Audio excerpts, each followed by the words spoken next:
17 март сафари расмии президенти ҷумҳурии Тоҷикистон пешвои миллат муҳтарам Эмомалӣ Раҳмон ба Федератсияи Русия бо гузоштани гулчанбар бар пояи оромгоҳи сарбози номаълум оғоз гардид. Дар маросими гулчанбаргузорӣ дар боғи Александр қаровули фахрӣ ва оркестр саф ороста буд.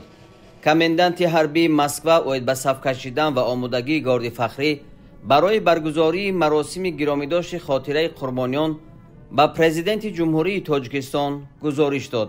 Сарвари давлати Тоҷикистон муҳтарам Эмомалӣ Раҳмон таҳти мусиқии маросимӣ дар назди гулхани абадӣ гулчанбар гузошта бо дақиқаи хомӯшӣ хотираи қаҳрамонони Федератсияи Русияро пост доштанд.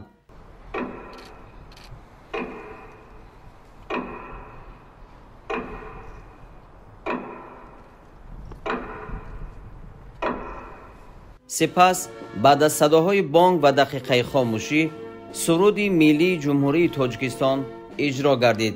баъд аз анҷоми маросими гулчанбаргузорӣ бо қадамзании мутантан аз назди президенти Тоҷикистон муҳтарам Эмомалӣ Раҳмон ва иштирокдорони маросим қаровули фахрӣ гузашти низомӣ анҷом дод. дар ин маросим сарвари давлати Тоҷикистонро намояндагони воломақоми ҳукумати Федератсияи Русия ҳамроҳӣ намуданд.